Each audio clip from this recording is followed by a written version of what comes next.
Hi friends, I hope you are doing well. Today we will talk about how to fix or how to solve the problem of delay on the application of Truecaller. Here we go to settings. Here we click on apps, default apps, app settings. Then here you will search about the application of Truecaller. Then in this page of app info, you will go to first stop and you will click OK. Here you will enter to the window of storage. Then we click on clear cache.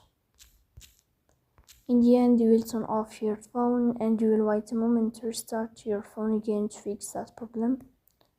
So that's all. Don't forget to support us by like and subscribe. See you next time and thank you for your watching and your attention.